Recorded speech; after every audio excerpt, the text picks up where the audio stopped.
Well, here we are again. You missed me? I doubt it. I didn't miss you. But, I actually did. Not that I know anybody. He says coffee. Now, look, you may wonder what I'm doing here. Well, this is Flagstaff Garden, not far from the Melbourne Division of the Australian Federal Police. And I'm interested in the shift of power that's been occurring in Australia in the past 20 years, which most people actually haven't seen or taken much interest in, or believe it's necessary for our national security and personal security.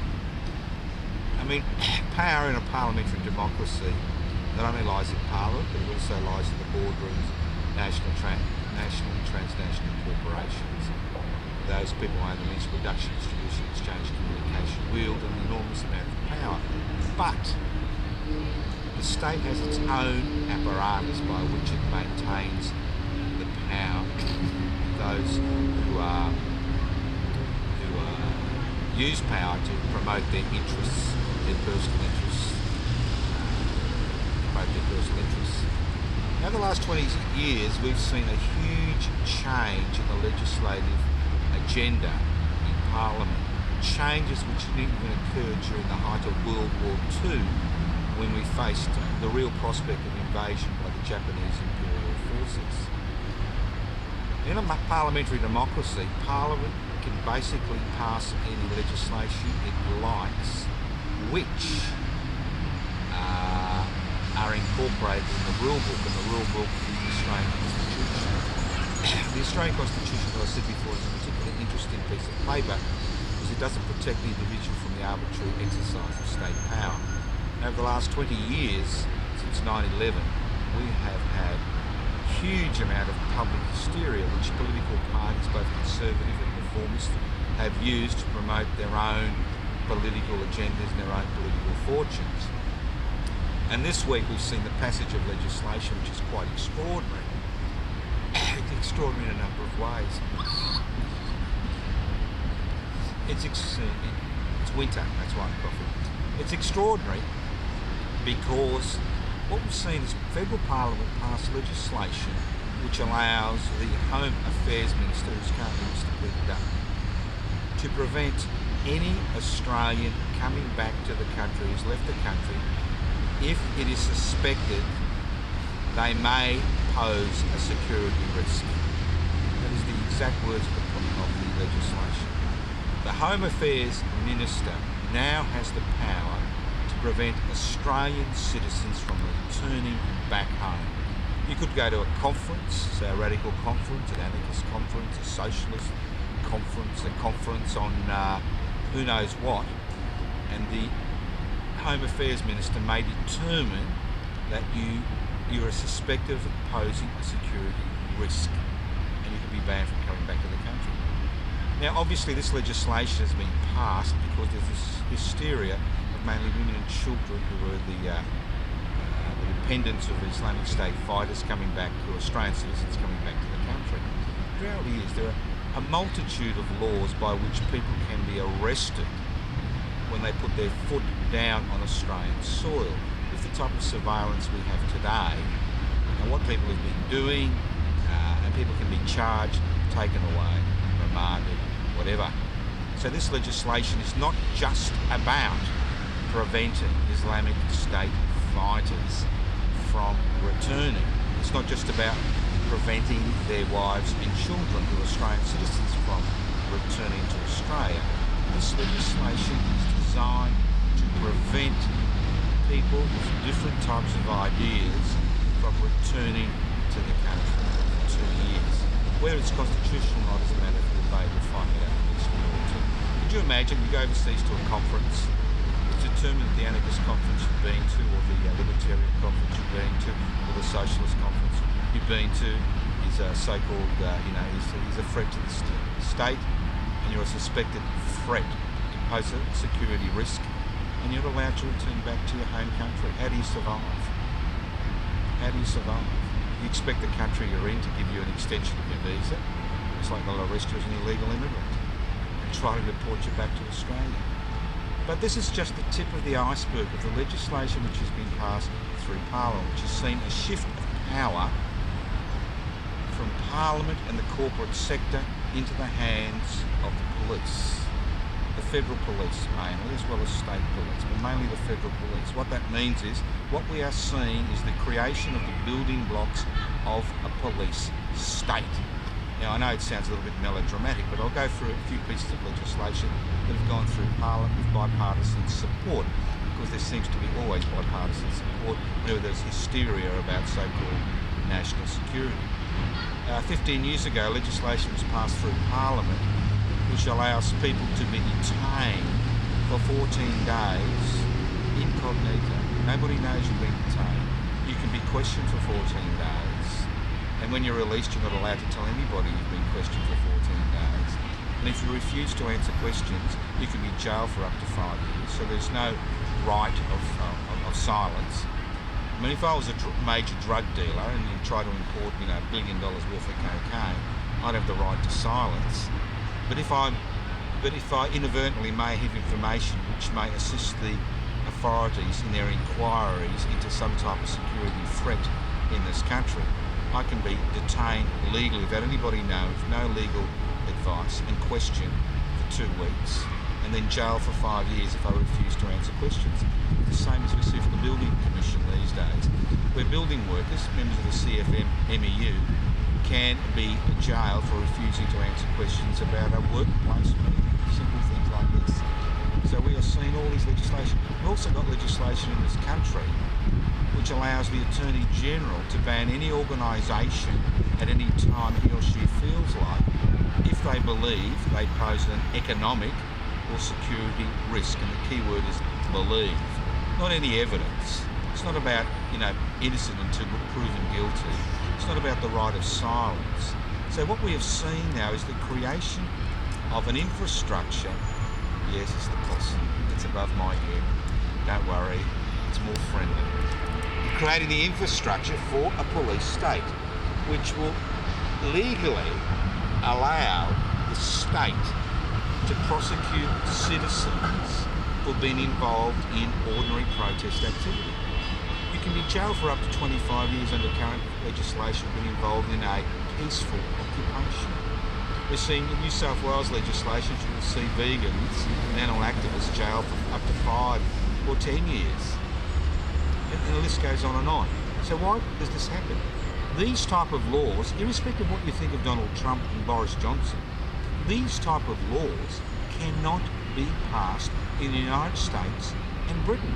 Although Britain hasn't got a written constitution, it does have law and has legal precedent.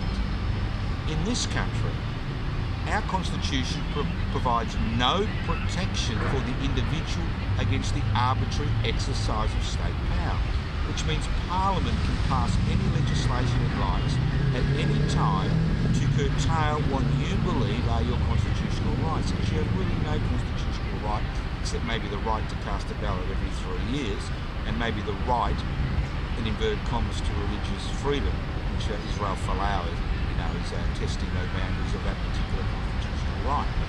So it is an important issue. So the Attorney General, if he believes that these YouTube presentations pose an economic or security risk, and the key is not threat but risk to the nation, he can ban these YouTube publications. He can ban any political party he likes at any time. And if you continue to work as a political party, individual members can be jailed for up to 25 years. If you collect money for a banned political party or a banned organisation, you can be jailed for up to 25 years. Even if it's money to assist them with legal representation or medical bills. And the list goes on and on. So we lose freedom not in one huge, big bang. We lose our freedoms slowly. We lose them because we allow these freedoms to be lost because we believe in hysteria regarding so-called threats that we face as a society and as a community. We are almost the only Western power which now makes it illegal for workers to actually strike. And new legislation which will be introduced into Parliament in the next 2 to 3 days will make it very easy for government to deregister building unions. And what's all this about? This is about the fact that superannuation funds are basically dominated by industry-based funds, and many union members and executive members are actually on these boards, and the government wants access to these funds and give these funds across to the private sector. So every time the state is faced with any type of opposition in Australia, it is actually able to introduce legislation. Now, the origins of the Australian Federal Police are very interesting. Now, when I was a younger person, I saw this cartoon, which was drawn in 1917, of this, this copper with a baton being hatched out of an egg. So I thought, what's all this about? Well, in 1917, when Billy Hughes was, I think, at Ipswich in Queensland, campaigning for conscription, during the conscription, not referendum, conscription voting they were having, a protester threw an egg at him. Sounds familiar, doesn't it? A protester threw an egg at him, which kind of spoiled his coat. So he asked the local Queensland police officer to arrest the protester. The police officer said, "No, you have no authority over me.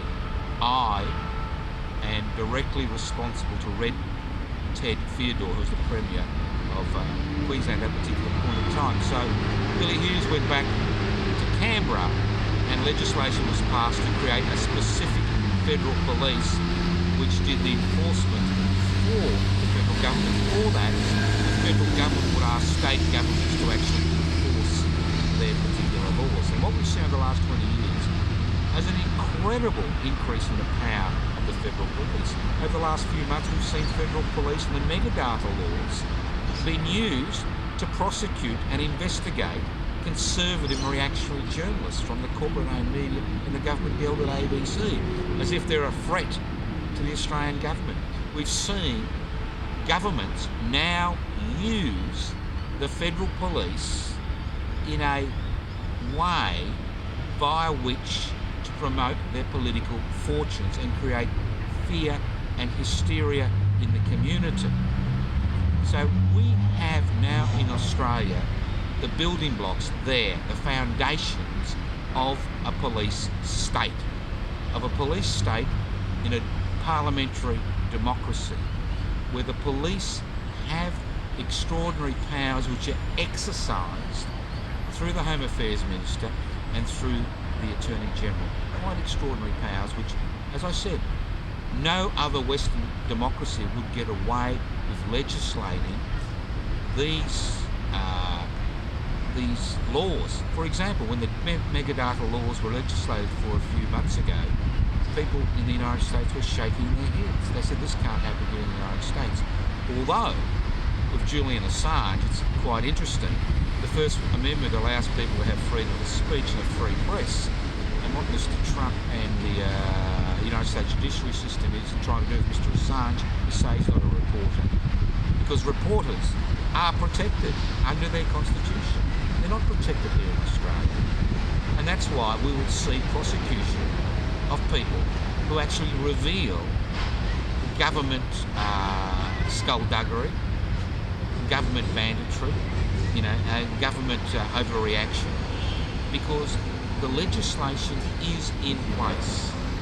And if we don't wake up to the fact that we have the building blocks here for a police state, I can see in 4 or 5 years' time, when economic conditions deteriorate because of the current economic crisis, I can actually see the creation, as we saw over 2 decades ago, of detention centres back in Central Australia, back on Commonwealth lands like at Woomera in South Australia, where asylum seekers were detained in this country 20 years ago. I can actually see these type of camps being set up for political dissidents. I can see it being set up for trade unionists. I can see them being set up for social activists. I can see them being set up for animal activists, for people who want to take direct action, for conservationists, because the building blocks are there now. The legislative building blocks are there, which will allow the federal government to set up detention camps for Australians who all they're doing is basically try to improve the lives of their fellow citizens.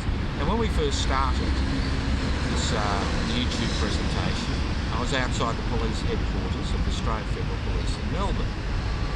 And for a very good reason, because the focus of power has shifted dramatically in this country. We didn't have these laws in World War I, we didn't have these laws in World War II when we faced invasion from the Japanese Imperial forces, but we do have these laws in 2019, and every week we see more and more laws being pushed through Parliament by the current Morrison-led government to inhibit freedoms we thought we have, and more importantly, there is no legislation in place which will protect the citizen from the arbitrary exercise of state power as we are seeing now. It's all very well to say there are reviews, but when push comes to shove, these reviews are conducted by people who are appointed by the same government which has passed the legislation which creates the building blocks for the police state. Those of you who are old enough to remember what it was like in Queensland in the 1970s. What's happening today is nothing like that. It's 10 times worse. And if there is resistance, everything is in place to quell that resistance, including the militarisation of local police, as we've seen in Victoria and other states where more and more type of armaments are being deployed to local police, including tanks, in order to curtail civil disobedience. Not civil insurrection, but civil disobedience. And individuals and groups been involved in the task of improving people's lives through political action, through social action, through direct action, through cultural action. So keep an eye on federal parliament. Look at the Constitution. Look at the rights that have been moved away. And remember that we have allowed this to occur because we, and that's just the media and us, as the Australian public, has been fooled into thinking that the major danger we face is from isolated, scattered idiots, posing as, some type of, Islamic terrorist or cultural terrorist or whatever. But the main threat we as a society face is the imposition of the police state and the removal of those rights and liberties that we were born with, which are not protected by the Constitution in this country. The possum doesn't care, but hopefully you will. Our friend the possum has been very interested in what I've been talking about. Hopefully you're as smart as this possum and you take note of this presentation. All the best. Remember, it's your freedoms, your future, your children's future.